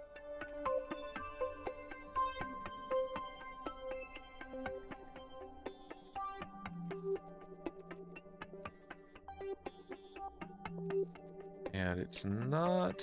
There we go. It's rotating now. It was just doing it very slowly. Alright, let's turn on our RCS and let's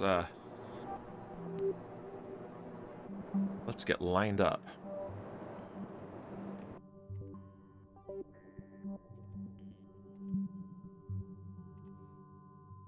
Yeah, I'm glad we can see.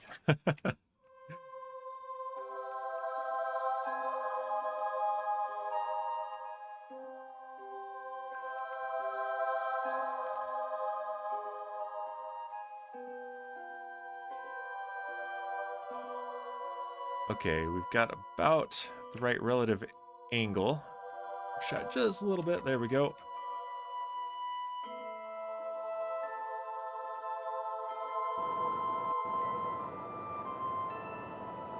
Let's get our indicator back. There we go. We want to be right about there. That looks good.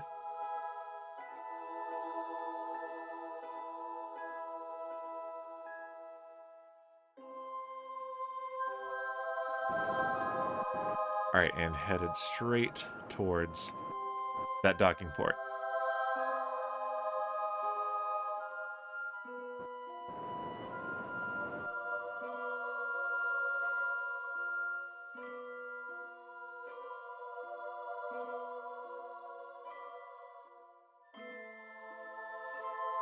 All right, we're 30 meters away. Half a stack of meters.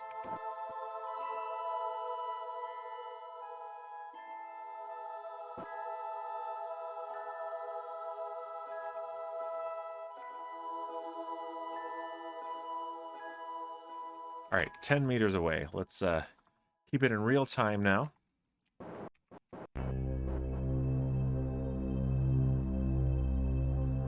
And slow down a bit.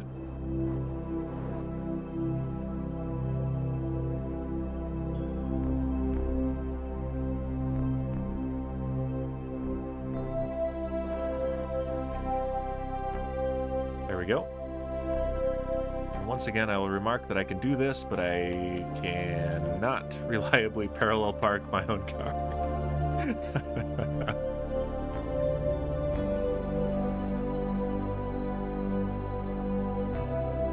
All right, and we have a perfect dock. That was as smooth a docking as I have ever done.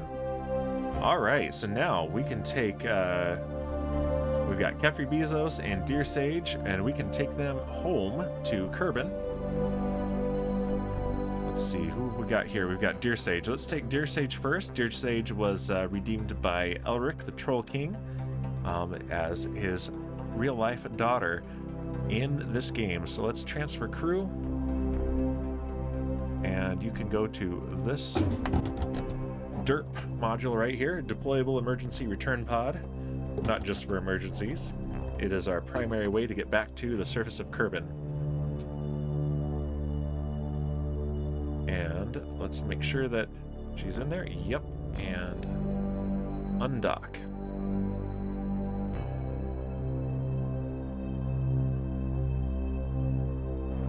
Let's separate. There we go. And since Deer Sage is not a pilot, she cannot hold prograde or retrograde herself, but that is okay. This thing is very capable. What's really nice, Pete Venkman, is that I'm getting 20 frames per second here instead of the 10 to 12 that I was getting before upgrading my CPU. There are a lot of parts here, a lot more than it looks like. Oh man. I'm really hoping for some better optimization in Kerbal Space Program 2, that's for sure. Alright, let's point towards retrograde. Right there. Turn the RCS thrusters back on. And throttle up. Here we go. We're leaving the station behind, although we're still going in the same direction as the station. It looks like we're coming this way, but we are actually moving that way very fast. At 2.15 kilometers per second. We're just slowing down relative to the station. Station is awesome, says Pete Bankman. Thank you. It's my favorite station I've ever built, actually. Alright, let's speed up the game and get a periapsis of about 32 kilometers. It's what we've been going for, and it's been pretty reliable. Alright, we are going to enter the atmosphere now. 40 kilometers, let's slow it down. 33, 32. There we go. Perfect. Now, let's time warp until we enter the atmosphere. Twiglet says it's a very cool station. Thank you, Twiglet. I'm very pleased with it. There's the wrong way, Florida, right there. Bingman says, I managed to build a station before I had to start over. It did not look cool. I'm sure it was cooler than you were giving it credit for.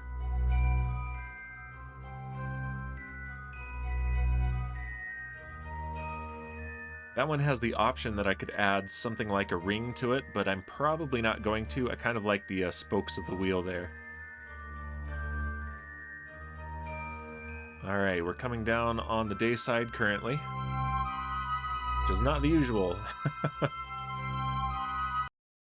And here we are at atmospheric interface.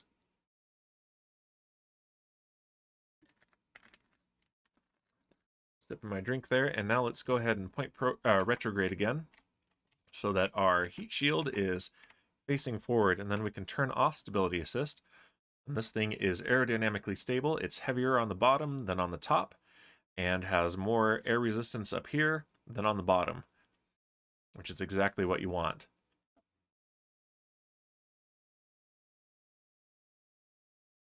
And we can speed up until we start getting the reentry effects. There are Kerbin's deserts down there. Nice sand dune texture going on.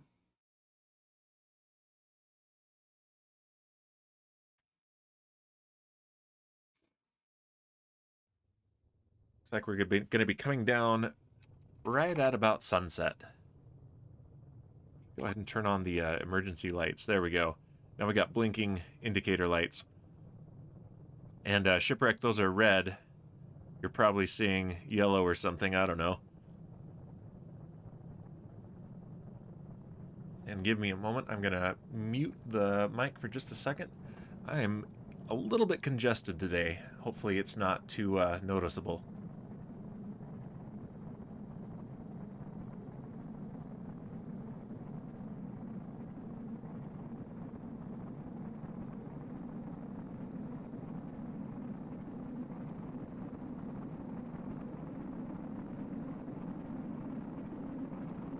There we go, that's better.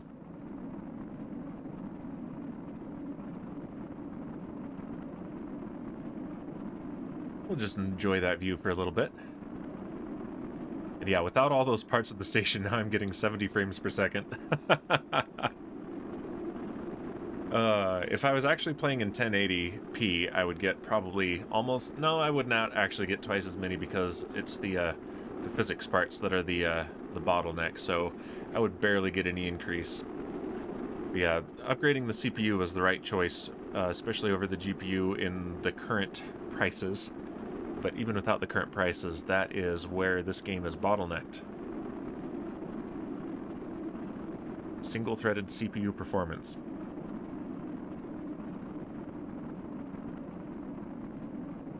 There we go, and we are slowing down to a much more comfortable, less toasty speed.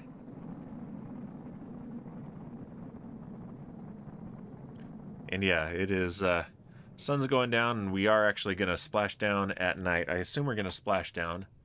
Maybe not. Hopefully don't come down on a mountain. Ugh. Says we're on slopes. We'll see. We'll see what happens. But of course, it's nighttime.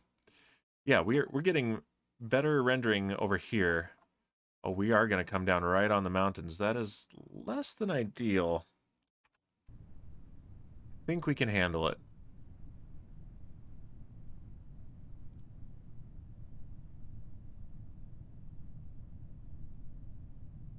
Especially since this is at night, so we're going to have a hard time telling exactly where in the mountains we're coming down.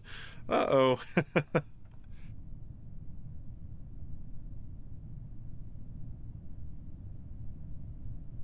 Alright, we're 12 kilometers above the surface. Here are the clouds. Yeah, sorry it's so dark. It shouldn't be this dark. I've noticed this happening occasionally after I've been playing for a little while, and it's kind of random when it occurs, but eventually sometimes the dark areas suddenly render just pitch black. Not entirely certain why. Alright, we've got a 20-degree slope. I think with the craft this light, our reaction wheels should be able to handle that. 18-degree slope. 16, 15. Okay, hopefully it keeps getting a little bit gentler. Alright, we're 4 kilometers above the surface. At 2 kilometers, we will deploy the chutes.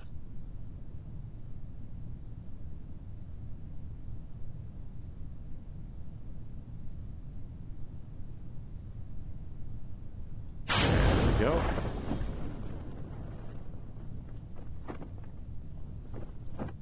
And let's go ahead and turn stability assist on. There we go. I mean, that looks pretty cool, though. That's a wild view, but yeah, the ground is not as illuminated as the ground scatter, so yeah, this is definitely a rendering glitch in the game. See the moon up there, though. That's pretty cool.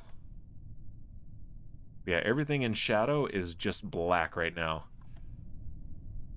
Gross. All right, we're 750 meters up.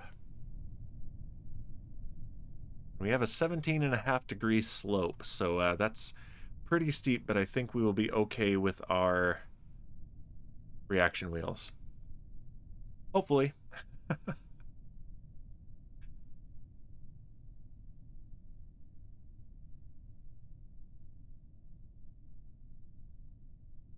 All right, 400 meters.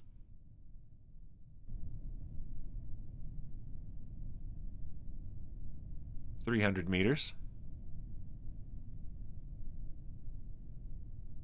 Very Halloween vibes, says Pete Venkman. Yeah, it is. 200 meters.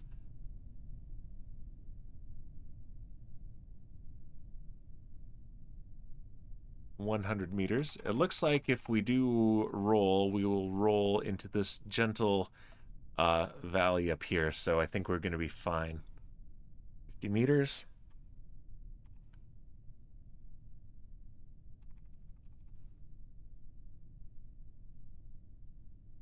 10 meters. All right, and yeah, we can't see it, but all right, we are at rest. Okay, perfect. Yeah, perfectly safe. And dear Sage Kerman, you are home. We're going to debrief you and feed you snacks, and you will be ready for your next assignment in a future stream.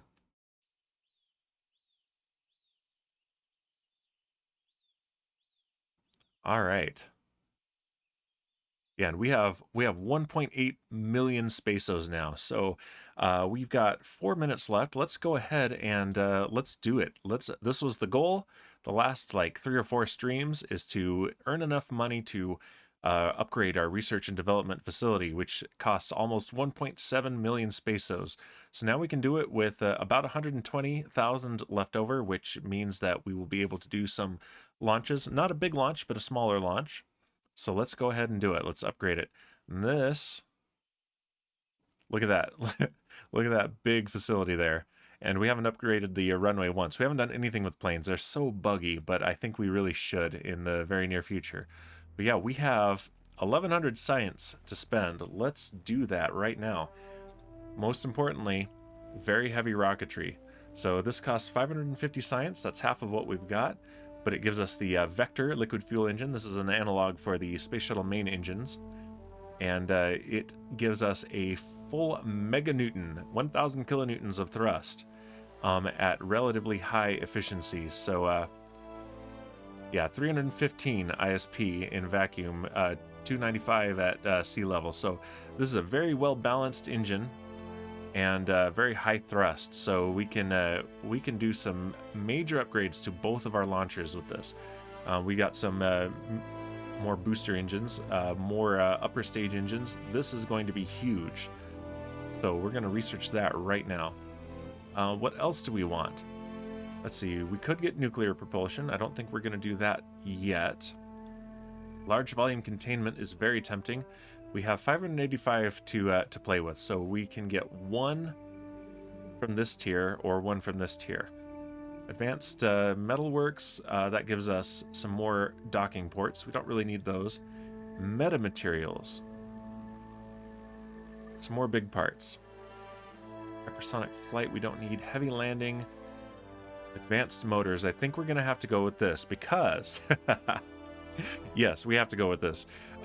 This gives us this big rover wheel, which is the part we've been waiting for my dragster. And so King Kong, who is a regular here, I don't think he's here today, but he redeemed a rescued Kerbal called Kerbal Spacey Kerman. And we decided that he is a pilot and a stunt driver, so he is going to do stunts. And I think we need to do that. Let's just look, though. This is the other one that I really want, though. This gives us the Convertitron or converting ore that we drill from space into fuel, and these mining excavators. So this is what we're going to go for next. But I have to do it. I have to do it for King Kong. So here's what we're gonna do. Advanced motors. And now we have big wheels. So I think next week what we're gonna do, we're gonna do some stunt driving, and we're going to do more contracts. Let's see what contracts we have available. Bring blueberries back with you. That's not gonna happen anywhere in the near future. That's from Duna, and that doesn't pay nearly enough anyway. Geez. Rescue Gilski. Let's go ahead and accept that. That'll be a future, probably a redeem from a viewer. Surface outpost on Minmus. Oh, look how much it pays. All right. Build a new outpost that has an antenna, a docking port, and can generate power. Must be fully assembled when launched. Have a facility supporting at least 18 Kerbals. Nice advance too, though. 7,500 units of electric charge. That's easy. 6,000 units of liquid fuel in your outpost. Why do you need that? 3 scientists on the outpost. That's it. Okay, yeah, we're gonna accept that. That gives us lots of money to play with. And so yeah, we can land a science outpost on Minmus, which is something that I want to do anyway. I don't know that we need it to support 18 Kerbals, but that's what the contract wants. So we're going to have room for 18 Kerbals to live there. Maybe someday we'll have it. But yeah, we're gonna work on the contract grind some more, but with upgraded rockets, which I'm gonna design between streams. So yeah, I'll be back tomorrow doing some more Minecraft on Firstcraft, and on Wednesday might do some more Risk of Rain 2. I haven't decided what I'm going to do on Wednesday for whatever Wednesday, but yeah, I'll see you guys then. Let's see if there's anyone I know that is online. We've got let's raid Mr. Vloop. He's playing Minecraft. He's from Brazil. He's very funny. And a good friend. So let's go ahead and raid him. I'm going to bring up his stream so that I don't get stuck behind an ad. Mute it so that I don't get some echoes here. Let's see. Yeah, he's playing on the Fantastica SMP. All right, yeah, let's raid him, and I will see you later. I will see you hopefully tomorrow with some Firstcraft. Thanks everyone for joining, and I will see you later.